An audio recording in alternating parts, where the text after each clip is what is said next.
Alors, j'accueille avec grand plaisir le professeur Benoît Chaput de Toulouse, qui a aussi une grande expérience en termes de reconstruction avec des lambeaux fins, et il s'occupe de la reconstruction. Je lui ai demandé de me faire ce sujet-là sur des lambeaux musculaires ou lambeaux propelleurs, qui sont les derniers développements des lambeaux pédiculés des membres, et qui nous rendent de grands services en reconstruction des membres. Merci Benoît Chaput. Bonjour à tous, je vous remercie de m'avoir convié aujourd'hui à l'Académie nationale de chirurgie, et je remercie également, c'est un grand honneur de la part du professeur Michael Atlan de me faire venir aujourd'hui. Donc à sa demande, j'ai réalisé un topo intitulé Reconstruction des membres, des lambeaux musculaires aux lambeaux propellaires. C'est le titre qui m'a été imposé par Michael, et je vous aurais aussi proposé un titre de la même sorte, lambeaux perforants en hélice en couverture de membres, une vraie révolution. Interrogation. Je pense que beaucoup d'entre vous connaissent les lambeaux musculaires. Les lambeaux musculaires, c'est des lambeaux robustes, fiables, qu'on utilise depuis de nombreuses années. Je n'ai pas des notions historiques à vous proposer, mais des décennies et des décennies. Comme vous pouvez voir ici, le lambeau de jumeau, très classique pour la couverture du genou, qui nécessite souvent d'être greffé et qui permet de couvrir le tiers moyen et le tiers proximal de jambe, par exemple. Toutefois, ces lambeaux ont une certaine morbidité et sont contraints également par l'anatomie, par la longueur des pédicules et la rotation possible autour de ces pédicules, autour des origines vasculaires. Dans les lambeaux musculaires, beaucoup peuvent rendre de fiers services, comme ici vous pouvez voir le lambeau de court extenseur des orteils qui permet de couvrir par exemple une perte de substance de la malléole interne après cicatrisation, après greffe, donne d'excellents résultats. Le lambeau de court fibulaire pour des expositions de malléole externe, qui nécessite encore une fois d'être greffé, donc la morbidité non seulement du prélèvement musculaire mais également du prélèvement cutané pour la greffe du muscle une fois mis en place. D'autres exemples, le lambeau de muscle solaire à pédicule proximale qui permet de couvrir des pertes de substance du tiers proximal, du tiers moyen de la jambe, et sous sa forme à pédicule distale pour les pertes de substance du tiers moyen. Au membre supérieur également, on retrouve beaucoup de lambeaux musculaires qui permettent de couvrir des pertes de substance, par exemple du coude, comme ici le lambeau de muscle grand dorsal sous sa forme MSLD, Muscle Sparing Latissimus dorsi, par exemple pour recouvrir, ici vous voyez une exposition cutanée d'un matériel, une exposition de matériel d'ostéosynthèse du coude. Toutefois, à la fin des années 80, au début des années 90, a été décrit un nouveau type de lambeau. Quentin Cassémière vient de vous en parler. Un nouveau type de lambeau, les lambeaux perforants. C'est un homme du nom de Koshima qui va pour la première fois proposer un lambeau cutané adipeux prélevé sur les perforantes situées autour de l'ombilic, qu'on appelle le DIEP, et ça va être une véritable révolution. Vous voyez, on peut prélever à partir d'un seul vaisseau perforant une palette cutanée, une palette musculo-cutanée, une palette fascio-cutanée et réaliser un lambeau presque partout sur le corps humain. En 1991, c'est la thématique de cette présentation, un autre médecin du nom de Yakusuku va proposer de faire tourner un lambeau cutané à partir d'une perforante de façon sous la forme d'une hélice à partir de 90 degrés jusqu'à 180 degrés pour pouvoir venir fermer une perte de substance loco-régionale. Et c'est les travaux anatomiques, notamment de Taylor et de Saint-Cyr sur le perforasome, qui vont nous permettre une large dissémination de ces techniques, une meilleure compréhension des méthodes, des procédures de réalisation de ces lambeaux dans les années qui vont suivre.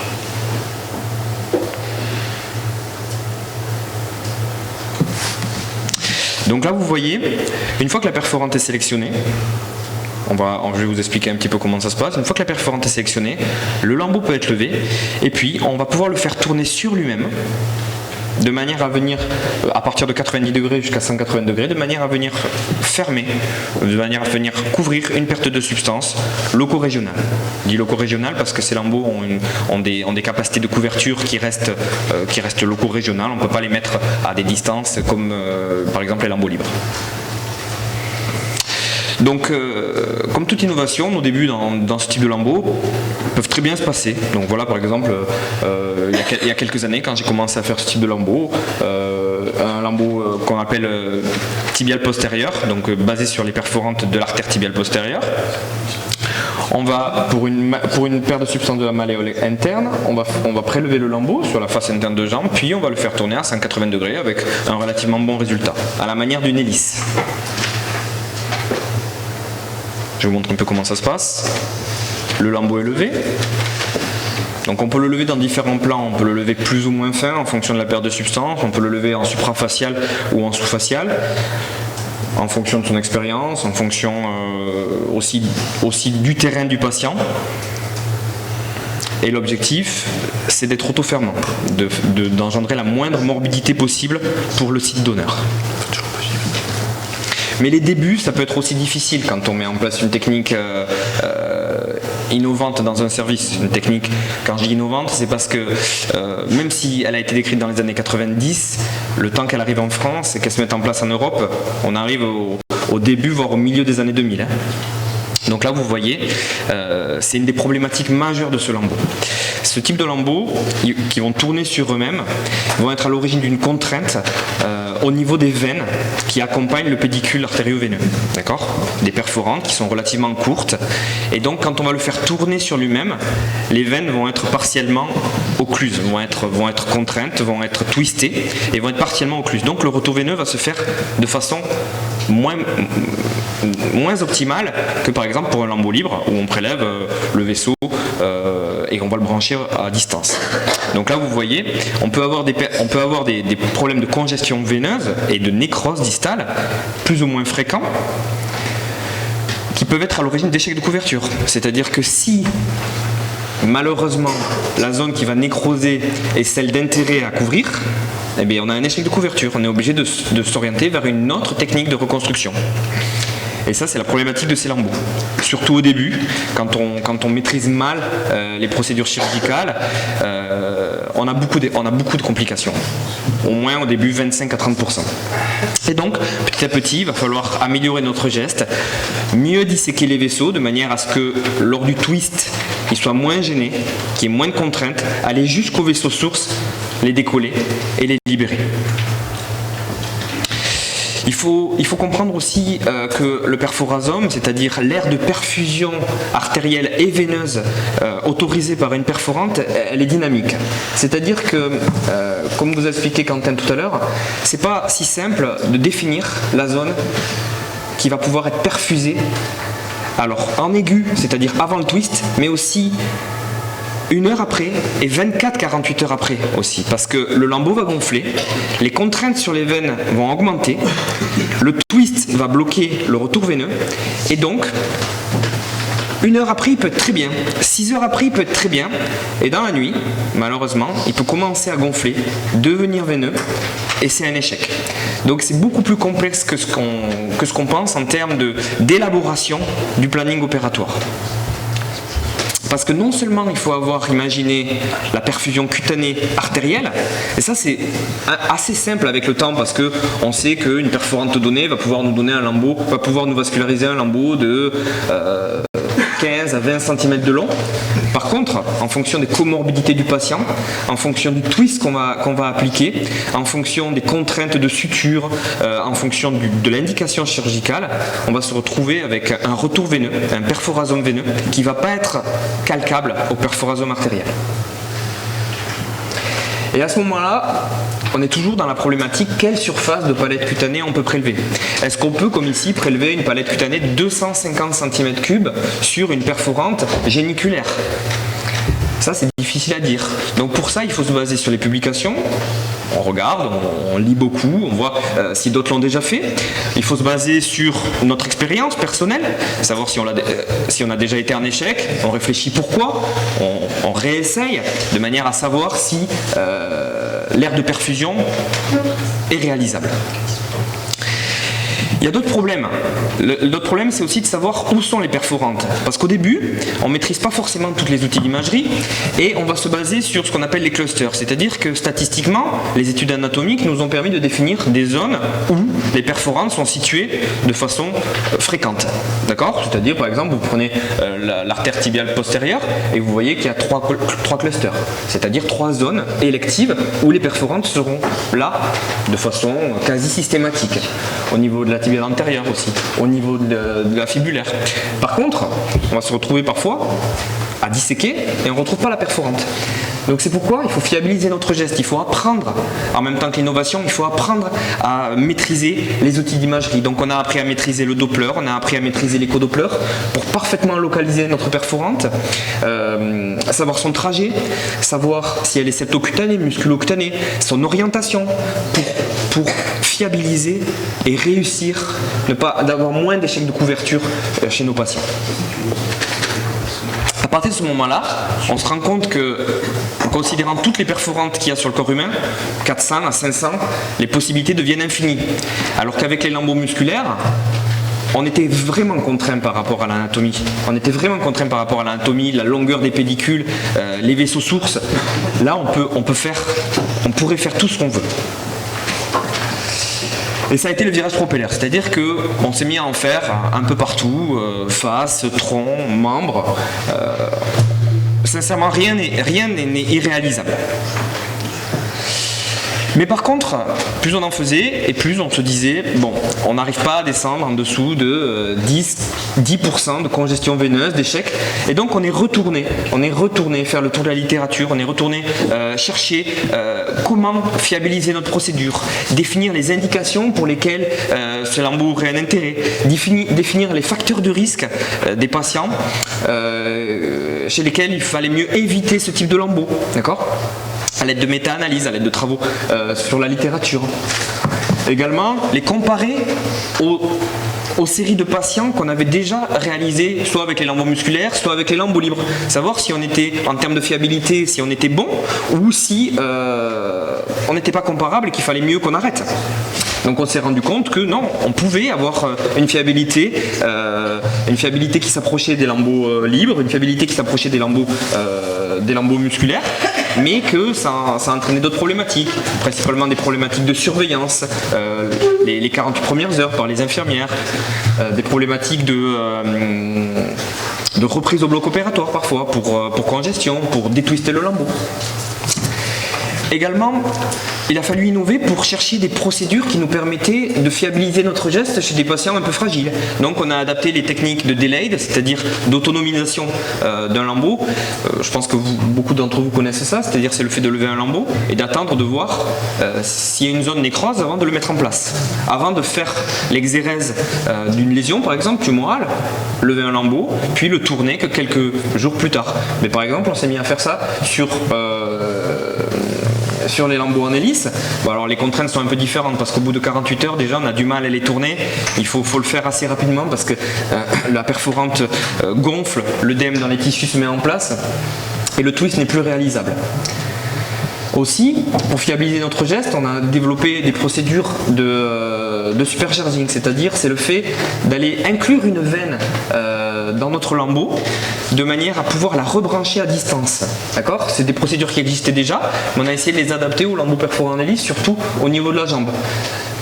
De manière à éviter l'engorgement, encore une fois, ce problème de congestion qui nous gênait beaucoup. Et pour ça, il a encore fallu retourner à l'imagerie pour pouvoir, en plus de la localisation de la perforante, savoir inclure notre veine à coup sûr dans le lambeau en l'ayant localisé par écho, et aussi trouver sur le site receveur la veine d'intérêt qui allait nous permettre l'anastomose microchirurgicale. Donc c'était pour toutes ces raisons que l'écho-Doppler s'est beaucoup développé en chirurgie plastique. Voici également, on a poussé les choses à décrire le même type de technique mais avec un Doppler acoustique. Repérer les veines avec le Doppler acoustique et pouvoir repérer la veine sur le site donneur avant la microchirurgie. Voilà. Excusez-moi, ça va vite. Donc voilà le type de chirurgie qu'on peut réaliser avec des lambeaux qui peuvent être superchargés. Donc l'intérêt du supercharging, c'est aussi chez des patients un peu fragiles, pouvoir proposer, éviter l'engorgement veineux. Un autre cas de lambeau superchargé, après prélèvement de la veine saphène et rotation, mise en place du lambeau qu'on avait designé pour le tendon d'Achille. Danger 2 par exemple, c'était également de ne pas tenir. Donc au fur et à mesure on s'est rendu compte qu'au niveau de la jambe par exemple on était délétère, on entraînait des problèmes cosmétiques, c'est-à-dire qu'il était nécessaire de greffer les sites donneurs. Donc là on est revenu encore à la réflexion et on se dit comment limiter ça. Et bien justement, avec les lambeaux superchargés, on avait la possibilité de réaliser un lambeau plus long, avec une rampe plus fine, et la zone d'intérêt, la placer au niveau du tiers proximal de la jambe, là où la laxité est plus importante. Et donc pouvoir essayer d'être auto-fermant et limiter ce recours à un nouveau site de prélèvement de greffe et pouvoir avoir des résultats cosmétiques un peu meilleurs. Par la forme de lambeau en raquette, qui était difficile à faire dans les lambeaux en hélice en général. Donc voilà, ça c'était des cas qui m'avaient fait réfléchir sur comment améliorer la cosmétique, parce que j'avais pas encore la maîtrise des lambeaux en raquette par exemple sur les propellaires, et je m'étais posé la question de pourquoi ne pas avoir fait un lambeau libre ce jour-là. C'est une bonne question. Donc d'autres procédures qui, dans la réflexion de la moindre morbidité, éviter de refaire des sites de prélèvement, c'est aller chercher à l'intérieur d'un lambeau déjà réalisé un autre lambeau perforant, donc qui peut être un lambeau en hélice ou un lambeau libre par exemple. Ça c'est pas un cas à moi, hein, c'est un cas que j'ai pris sur une publication, excusez-moi j'ai oublié de la citer. Le concept du puzzle flap qu'on avait réalisé par exemple chez ce jeune garçon qui avait été brûlé au niveau du membre inférieur droit, chez qui on avait réalisé un lambeau un peu complexe, grande dorsale avec fascia serratus et une palette que j'avais prévue pour réaliser dans un second temps un lambeau de type tap. Vous voyez la perforante est retrouvée à l'intérieur du muscle grand dorsal quelques jours plus tard pour aller couvrir la partie supérieure du tendon d'Achille. Voilà ce que ça donne une fois que le lambeau a été mis en place. Excusez-moi, je ne vous ai pas montré la vidéo en entier. Donc là on est à peu près une dizaine de jours après que le grand dorsal est pris. Et on peut refaire tourner le lambeau à l'intérieur du lambeau déjà réalisé pour pouvoir couvrir notre paire de substance.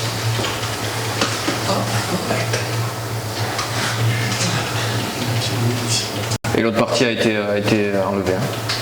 Donc voilà ce que ça peut donner quelques mois plus tard, avec un résultat qui est convenable chez un patient qui initialement devait être amputé. Donc en clair, tous les membres, toutes les localisations sont possibles. Tendon d'Achille, lambeau PTAP, donc tout un lot d'acronymes avec cette innommation. Donc le postérieur tibial artérie perforator pour les lambeaux prélevés à partir de l'artère tibiale postérieure. Vous voyez les perforantes, après rotation. Je passe vite. Géniculaire artérie perforator chez des patients qui doivent être préparés après des jumeaux ou pour des infections de prothèses. Là au niveau d'un traumatisme radial, là au niveau d'un traumatisme du coude, RCAP c'est pour radial collatéral artérie perforator. Je passe. Des pertes de substances qu'initialement on aurait greffé, mais avec des résultats qui me semblaient inférieurs en termes de mobilité et en termes sur le plan cosmétique. Bien que parfois il peut y avoir quand même des cicatrices qui ne sont pas fantastiques. Là, un lambeau sur les perforantes ulnaires. Le lambeau de skip prélevé sous sa forme propellaire pour couvrir par exemple une exposition de matériel au niveau de la hanche. Ouais, bon, je finis, je suis désolé. Donc en clair, pour conclure, et la comparaison surtout par rapport à nos lambeaux musculaires, c'est chez nous, les lambeaux propellaires, c'est devenu la première intention. C'est devenu la première intention parce que pour leur grande modularité, c'est une vraie révolution. C'est devenu, pour leur moindre morbidité, pour leur disponibilité, donc toutes les localisations du corps, grande versatilité, finesse. Mais par contre, ils sont inférieurs en fiabilité aux lambeaux musculaires, ça c'est sûr. Quand je fais un lambeau en hélice, la nuit je dors moins bien que si je fais un lambeau musculaire greffé que j'ai pas à surveiller et voilà. Je vous remercie. Merci beaucoup de cette présentation très documentée et qui quand même me fait poser la question suivante. Pourquoi s'acharner lorsque vous avez d'autres solutions plus simples et avec des suites plus, a priori, également plus simples? Pourquoi s'acharner à faire de ce type de transplantation? Alors on ne s'acharne pas, hein. C'est avant tout soigner le patient, mais aussi la chirurgie, ça doit être un plaisir. On doit pouvoir. Oui, c'est ce que j'ai dit, soigner le patient, mais ça doit aussi être un plaisir de proposer des innovations, réfléchir, faire évoluer sa spécialité. Et clairement, sur les lambeaux libres, préférer un lambeau libre à ce type de chirurgie, moi je commencerai toujours par un propeller et ensuite un lambeau libre. Pour les autres solutions, c'est pas, il a oublié de le dire parce qu'il est peut-être très focalisé, mais ce sont des lambeaux musculaires. On oublie, la perte fonctionnelle existe, même si elle est parfois minime. Là, c'est de la peau. Et je pense qu'en termes de reconstruction, on est quand même plus gagnant avec des propellers qu'avec des lambeaux musculaires. Surtout que les lambeaux musculaires n'ont jamais prouvé, n'ont pas prouvé encore leur supériorité en termes d'infection, etc. Tout ça, c'est des choses qui sont quand même assez intéressantes. Avec une morbidité moindre, ça reste que de la peau. Gérard, on m'a dit de vous donner la parole. Oui, merci. Donc Gérard Pascal, je suis chirurgien hépatobiliaire, donc c'est une question de profane. Mais d'abord, merci pour votre présentation qui était très détaillée, très technique et très enrichissante. Mais il y a vraiment quelque chose que je n'ai pas du tout compris et que vous allez probablement m'expliquer. C'est-à-dire que vous avez parlé, dans le cadre de ces lambeaux qui sont, je dirais, twistés, vous avez parlé du retour veineux, c'était très prévisible. Les problèmes de couverture cutanée, c'était prévisible, enfin en tout cas plus par vous que par moi, mais certainement on peut imaginer qu'il y ait des blocages du retour veineux qui soient à l'origine d'une congestion et de ce que vous avez très très bien expliqué. Mais vous n'avez pas prononcé une fois, alors c'est peut-être volontaire, le terme d'artère. C'est-à-dire que moi je vous ai vu prendre des lambeaux twistés, des lambeaux pédiculés, donc avec tout le pédicule vasculaire, que vous avez twisté à 180 degrés, et donc je pense que l'artère, je ne sais pas, j'ai l'impression qu'elle twiste ou pas, je ne sais pas, vous allez me l'expliquer, ce qui peut quand même poser quand même problème dans la vascularisation voilà, du greffon. Si je peux Bien sûr, vous avez tout à fait raison. Donc en fait, dans ces lambeaux-là, même tourné à 180 degrés, il est rare que le flux artériel soit arrêté. C'est-à-dire que la pulsatilité... Vous le vérifiez Alors, on le vérifie cliniquement par le TRC, on le vérifie par l'apport sanguin sur les berges lors de la réalisation. Et après le twist, on peut le vérifier par le flux Doppler. On a un stylo, on peut venir les surveiller, mais fréquemment, c'est pas comme certains lambeaux libres qui vont être blancs et difficiles à surveiller en termes de temps de recoloration cutanée. Sur ceux-là, ils sont relativement rosés, on appuie et on regarde si le temps de recoloration se fait. C'est extrêmement rare, ça arrive, mais c'est extrêmement rare que le flux artériel soit arrêté. Ça peut être chez des patients artériopathes ou une dissection lors de la réalisation, une dissection artérielle lors de la réalisation du lambeau, mais c'est extrêmement rare que le flux artériel soit contraint, soit arrêté ou n'existe pas après le twist. Juste un tout petit élément, il y a une étude de biomécanique que je pourrais vous fournir de l'école polytechnique de Lausanne qui a montré, alors d'abord quand on fait ça, on libère toute la fibre, et ça libère complètement le pédicule et les artères, donc on peut les faire tourner très facilement. Mais cette étude-là a montré que même jusqu'à 210 degrés, on avait un flux qui était correct. Donc je pourrais vous la transmettre si vous souhaitez. Alors que les veines qui sont beaucoup plus souples, elles vont être écrasées Oui, en plus. par la même pression. Iraj. Merci pour votre exposé. Pour faire tout ce que vous avez montré, il faut avoir des artères qui marchent. Or, ce que nous voyons sont des artères qui ne marchent pas. Et c'est ça qui est le plus fréquent, c'est-à-dire que ce sont des nécroses cutanées diabétiques avec des artères qui sont occluses. Alors, qu'est-ce que vous faites? Alors, sur les artériopathes, on a une circulation collatérale qui est importante, et c'est ces vaisseaux-là qu'on utilise. C'est les tout petits vaisseaux qu'on utilise, c'est pas des gros vaisseaux. Et sur les vaisseaux qui restent, il y a une circulation collatérale relativement importante, et on arrive à les utiliser. Alors, effectivement, on est limité, et l'éco-doppler nous montre s'il y a du flux ou pas. On le fait, c'est on appelle ça freestyle perforator. On repère la perforante, et quand on dit perforante, c'est artère. On est bien d'accord, mais c'est un abus de langage qu'on a. On repère les perforantes qui marchent grâce à l'éco-doppler, et ça marche plutôt bien. Est-ce que vous utilisez les reprobabilisations des artères jambières par l'angioplastie en préambule de votre acte? Alors pour les lambeaux libres, je l'utilise beaucoup. On fait beaucoup de, surtout chez les artériopathes ou dans les pieds diabétiques ou chez les diabétiques, on fait pas mal d'angioplastie. Ouais. Même moi, je l'ai fait au bloc opératoire un peu avant l'acte. Mais par contre là, on n'aborde pas le vaisseau source. Et on va pas. Là, si au Doppler on a réussi à avoir un flux ou à l'écho ou au Doppler, en général, ça va relativement bien se passer au bloc opératoire. Ça va relativement bien se passer. Voilà. Merci On beaucoup. peut toucher, les vaisseaux perforants sont un peu moins touchés par l'athérome que Les gros vaisseaux. Non. ça peut arriver. Ça peut arriver. Ça m'arrivait beaucoup il y a 4-5 ans, ça m'arrive un peu moins maintenant. Merci Benoît, je vais appeler Romain Mosque parce qu'on a pris un peu de retard, et je te remercie de ta communication.